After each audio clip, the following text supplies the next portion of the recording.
Shalom saudara-saudara yang dikasihi oleh Tuhan Yesus Kristus. Saya berada dalam sebuah ruangan gereja di kota Makassar. Ini adalah gereja Toraja Jemaat Tiatira Malangkeri Makassar. Saudara-saudara yang dikasihi oleh Tuhan Yesus, saya mau mengajak kita untuk membaca dan merenungkan firman Tuhan. Namun sebelum itu mari kita berdoa. Bapa kami di sorga, kami bersyukur kepadamu atas kesempatan baik ini. Kami boleh diperkenankan untuk membaca dan merenungkan firman Tuhan. Engkau berkata-kata dan berbicara kepada kami saat ini Tuhan. Dalam nama Tuhan Yesus Kristus kami berdoa. Amin. Saudara-saudara yang dikasihi oleh Tuhan Yesus, Kitab Kejadian pasal yang pertama ayat 1 sampai ayat yang ketiga. Demikian firman Tuhan. Pada mulanya Allah menciptakan langit dan bumi. Bumi belum berbentuk dan kosong. Gelap gulita menutupi samudra raya. Dan roh Allah melayang-layang di atas permukaan air. Berfirmanlah Allah, jadilah terang. Lalu terang itu jadi. Demikian firman Tuhan. Dan yang berbahagia adalah setiap kita yang mendengarkan dan merenungkan firman Tuhan dalam hidup kita sehari-hari. Amin. Saudara-saudara yang dikasihi oleh Tuhan Yesus Kristus, Kejadian atau Alkitab dimulai dengan kata pada mulanya. Pada mulanya Allah menciptakan langit dan bumi. Bumi belum berbentuk, masih kosong, gelap gulita, dan air itu diliputi oleh kegelapan. Apa yang pertama kali diciptakan oleh Allah? Allah menciptakan terang. Terang adalah kunci dari kehidupan. Dalam kegelapan ada terang, maka itulah awal dari kehidupan. Setelah terang, lalu Allah menciptakan ciptaan-ciptaan yang lain sesuai dengan yang Ia kehendaki. Saudara-saudara yang kekasih dalam Kristus Yesus, saya jadi ingat apa itu gereja adalah orang-orang yang dipanggil dari kehidupan yang gelap masuk ke dalam kehidupan yang terang, yaitu orang-orang yang percaya kepada Kristus Yesus. Nah, kita kembali ke kitab Kejadian, saudara-saudara, bahwa awal dari penciptaan alam semesta ini diawali dengan terang. Yesus menganalogikan dirinya sebagai terang, dan Dia memang benar-benar adalah terang. Katanya, aku adalah terang dunia. Nah, saudara-saudara yang dikasihi oleh Tuhan Yesus Kristus, sebagai anak-anak Tuhan, seharusnya lah kita tetap memelihara hidup yang diterangi oleh Kristus, oleh firman dalam kehidupan kita sehari-hari.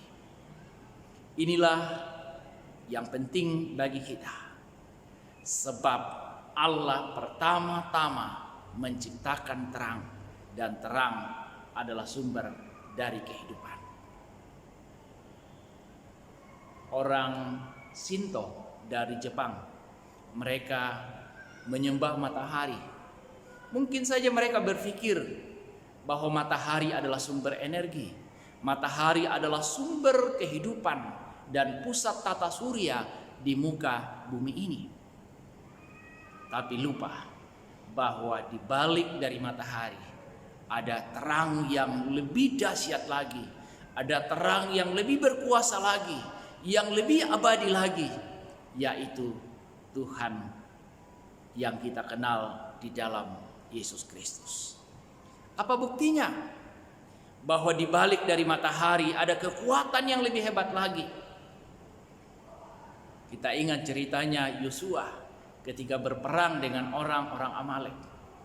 Lalu Yosua minta supaya matahari pada hari itu tetap berada di tempatnya dan bulan tetap ada di tempatnya sampai mereka mengalahkan musuh-musuhnya.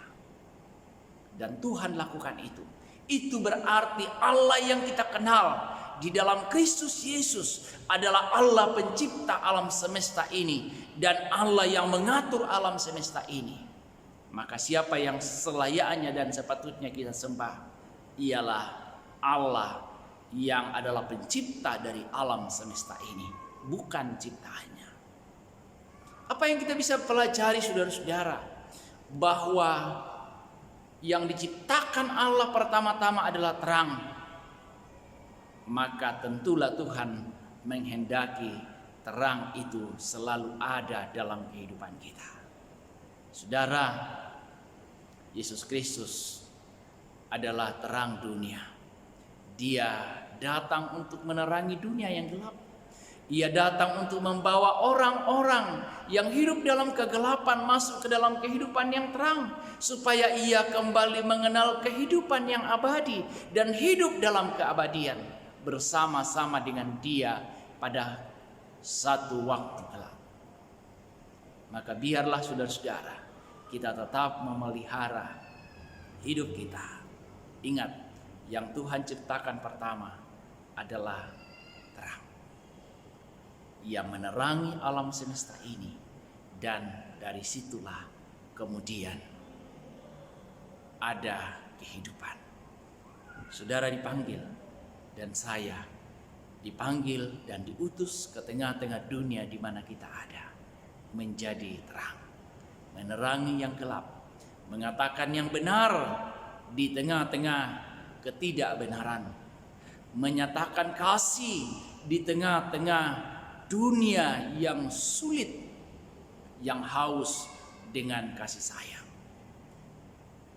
Kita tidak kebetulan ada di tengah-tengah kehidupan kita hari ini, tapi Tuhan membawa kita, Tuhan mengutus kita ke tengah-tengah kehidupan kita. Mungkin mengutus kita ke dalam rumah tangga kita, ke dalam tempat di mana kita bekerja, atau masyarakat di mana kita berada.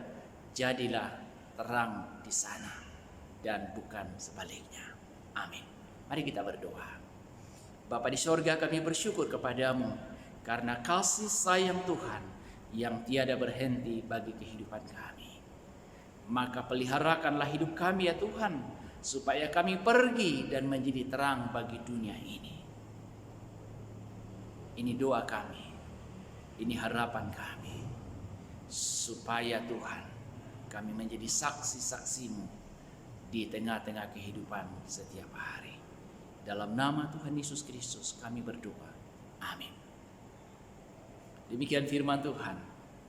Dan berbahagia saudara-saudara yang boleh mendengarkan dan merenungkan firman Tuhan setiap hari. Tuhan memberkati kita semua. Sampai jumpa kembali.